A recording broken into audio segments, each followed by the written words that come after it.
Hi hello ಎಲ್ರಿಗೂ ನಮಸ್ಕಾರ. Welcome back to Yuvika cooking channel. ಇನ್ನು ಯಾರಾದರೂ ನನ್ನ ಚಾನಲ್ನ ಸಬ್ಸ್ಕ್ರೈಬ್ ಮಾಡಿಲ್ಲ ಅಂದರೆ ಪ್ಲೀಸ್ ಸಬ್ಸ್ಕ್ರೈಬ್ ಮಾಡಿ ಅಂತ ಕೇಳ್ಕೊತೀನಿ. ಇವತ್ತು ತುಂಬ ಟೇಸ್ಟಿಯಾಗಿ ಹೆಲ್ತಿಯಾಗಿ ಮಸೊಪ್ಪು ಸಾಂಬಾರು ಹೇಗೆ ಮಾಡೋದು ಅಂತ ತಿಳಿಸ್ಕೊಡ್ತೀನಿ. ಬನ್ನಿ ನೋಡ್ಕೊಬರೋಣ. ನಾನು ಎಲ್ಲ ಮಿಕ್ಸ್ ಸೊಪ್ಪನ್ನ ತೊಗೊಂಡಿದ್ದೀನಿ. ದಂಟಿನ ಸೊಪ್ಪು, ಅರವೆ ಸೊಪ್ಪು, ಪಾಲಕ್ ಸೊಪ್ಪು ಮತ್ತು ಚಕೋತ ಸೊಪ್ಪು, ಮೆಂತ್ಯ ಸೊಪ್ಪು ಎಲ್ಲ ಮಿಕ್ಸ್ನ ತೊಗೊಂಡಿದ್ದೀನಿ. ಸಬ್ಬಕ್ಕಿ ಸೊಪ್ಪು ಸಹ. ಸೊಪ್ಪು ತಿನ್ನೋದ್ರಿಂದ ನಮ್ಮ ಹೆಲ್ತು ಸಹ ತುಂಬ ಚೆನ್ನಾಗಿರುತ್ತೆ.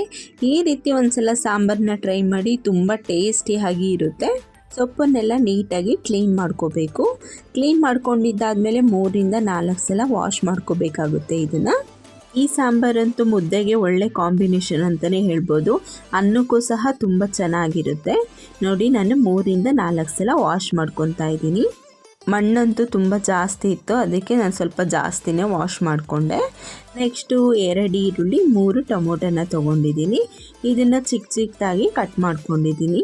ನೆಕ್ಸ್ಟು ಒಂದು ಪಾತ್ರೆನ ತೊಗೊಂಡು ಪಾತ್ರೆಗೆ 2 ಗ್ಲಾಸಷ್ಟು ಬೇಳೆನ ಹಾಕ್ಕೊತಿದ್ದೀನಿ. ಚಿಕ್ಕ ಗ್ಲಾಸಲ್ಲಿ ನೋಡಿ, ಇದೇ ಗ್ಲಾಸಲ್ಲಿ ನಾನು 2 ಗ್ಲಾಸಷ್ಟು ಬೇಳೆನ ನಾನು ತೊಗರಿ ಬೇಳೆನ ಹಾಕ್ಕೊಂಡಿರೋದು. ಇದು ಊರಿನ ಬೇಳೆ ಆಗಿರೋದ್ರಿಂದ ಸ್ವಲ್ಪ ಸಿಪ್ಪೆ ಇದೆ, ಸೊ ಹಾಗಾಗಿ ಅದು ಬ್ಲ್ಯಾಕ್ ಕಾಣಿಸ್ತಿರೋದು ಸಿಪ್ಪೆ. ನೆಕ್ಸ್ಟು ನಾವು ವಾಶ್ ಮಾಡ್ಕೊಂಡಿರೋ ಸೊಪ್ಪನ್ನೆಲ್ಲ ಚಿಕ್ಕ ಚಿಕ್ಕದಾಗಿ ಕಟ್ ಮಾಡ್ಕೊಬೇಕು. ನೋಡಿ, ಹೀಗೆ ಮಾಡೋದ್ರಿಂದ ಮಸಿಯೋಕ್ಕೆ ಈಸಿ ಆಗುತ್ತೆ. ನೆಕ್ಸ್ಟು ಬೇಳೆನೆಲ್ಲ ನೀಟಾಗಿ ವಾಶ್ ಮಾಡಿಕೊಂಡು ನಾವೇನು ಚಿಕ್ಕದಾಗಿ ಕಟ್ ಮಾಡ್ಕೊಂಡಿದ್ವಲ್ಲ ಸೊಪ್ಪನ್ನ, ಅದನ್ನು ಹಾಕ್ಕೊತಾ ಇದ್ದೀನಿ.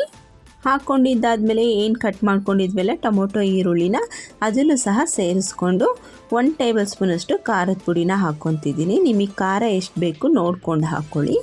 1 ಟೇಬಲ್ ಸ್ಪೂನಷ್ಟು ಸಾಂಬಾರು ಪೌಡ್ರನ್ನ ಹಾಕ್ಕೊತಾ ಇದ್ದೀನಿ. ಅರ್ಧ ಹೋಳಷ್ಟು ತೆಂಗಿನ ತುರಿನ ಹಾಕ್ಕೊತಾ ಇದ್ದೀನಿ. ರುಚಿಗೆ ಎಷ್ಟು ಬೇಕೋ ಅಷ್ಟು ಉಪ್ಪನ್ನ ಸೇರಿಸ್ಕೊಳ್ಳಿ. ನೆಕ್ಸ್ಟು ದೊಡ್ಡ ಗ್ಲಾಸಲ್ಲಿ ನಾನು 3 ಗ್ಲಾಸಷ್ಟು ನೀರನ್ನ ಹಾಕ್ಕೊತಾ ಇದ್ದೀನಿ. ನೀರನ್ನ ನಾವು ಇವಾಗ ಸ್ವಲ್ಪ ಕಮ್ಮಿನೇ ಸೇರಿಸ್ಕೊಬೇಕು. ಲಾಸ್ಟಲ್ಲಿ ಇನ್ನೂ ಒಂದು ಟೈಮು ನೀರು ಹಾಕಬೇಕಾಗುತ್ತೆ. ಲಿಡ್ನ ಕ್ಲೋಸ್ ಮಾಡಿಬಿಟ್ಟು 4-5 ವಿಷಿಲ್ನ ತೊಗೊತೀನಿ ನಾನು. ಇವಾಗ ವಿಷಿಲೆಲ್ಲ ಬಂದಿದೆ ನೋಡಿ, ಎಷ್ಟು ಚೆನ್ನಾಗಿ ಬೆಂದಿದೆ ಅಂತ, ಎಲ್ಲ ಸಾಫ್ಟಾಗಿ. ಇವಾಗ ಇದನ್ನು ಚೆನ್ನಾಗಿ ಮಸ್ಕೊಬೇಕು. ನೋಡಿ, ನನಗೆ ಇದರಿಂದ ಚೆನ್ನಾಗಿ ನೀಟಾಗಿ ಮಸ್ಕೊತಾ ಇದ್ದೀನಿ. ನಿಮ್ಮ ಹತ್ರ ಏನಾದರೂ ಇದಿಲ್ಲ ಅಂತ ಅಂದರೆ ಸೌಟಿಂದನೇ ನೀವು ಮಸ್ಕೊಬೋದು.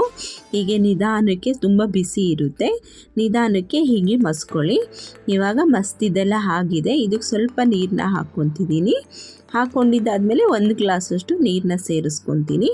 ನೀರನ್ನ ಸೇರಿಸ್ಕೊಂಡಿದ್ದಾದಮೇಲೆ ನೀಟಾಗಿ ಒಂದು ಸಲ ಮಿಕ್ಸ್ ಮಾಡ್ಕೋಬೇಕು. ತುಂಬ ತೆಳು ಇರಬಾರ್ದು ಸಾಂಬಾರು, ಇಷ್ಟಿದ್ರೆ ಸಾಕು.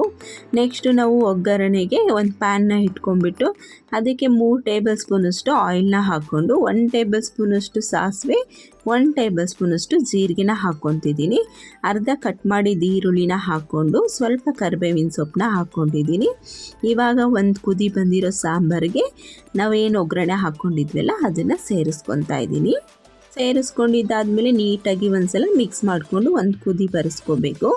ಈ ಟೈಮಲ್ಲಿ ನಿಮಗೆ ಏನಾದರೂ ಉಪ್ಪು ಬೇಕು ಅಂದರೆ ಉಪ್ಪನ್ನ ಚೆಕ್ ಮಾಡಿಕೊಂಡು ಹಾಕ್ಕೊಳ್ಳಿ. ನಾನು ಇದ್ರ ಜೊತೆ ಹಪ್ಳನ ಮಾಡ್ಕೊಂಡಿದ್ದೆ, ಸೈಡಿಗೋಸ್ಕರ ಹಪ್ಳನ ಮಾಡ್ಕೊಂಡಿದ್ದೆ. ಅಕ್ಕಿ ಹಪ್ಳ ಇದು, ನಾನು ಅಂಗಡಿನಲ್ಲೇ ತೊಗೊಂಡು ಬಂದಿದ್ದು. ನೆಕ್ಸ್ಟ್ ನಾನಿಲ್ಲಿ ಸರ್ವ್ ಮಾಡ್ಕೊತಾ ಇದ್ದೀನಿ. ಟೇಸ್ಟ್ ಅಂತೂ ತುಂಬ ಚೆನ್ನಾಗಿ ಬಂದಿತ್ತು ಅಂತಲೇ ಹೇಳ್ಬೋದು. ಬಿಸಿ ಬಿಸಿ ಅನ್ನಕ್ಕೆ ಸ್ವಲ್ಪ ತುಪ್ಪ ಹಾಕ್ಕೊಂಡು ಸಾಂಬಾರನ್ನ ಹಾಕ್ಕೊಂಡು ತಿಂದರೆ ತುಂಬ ಸಖತ್ತಾಗಿತ್ತು ಅಂತಲೇ ಹೇಳ್ಬೋದು.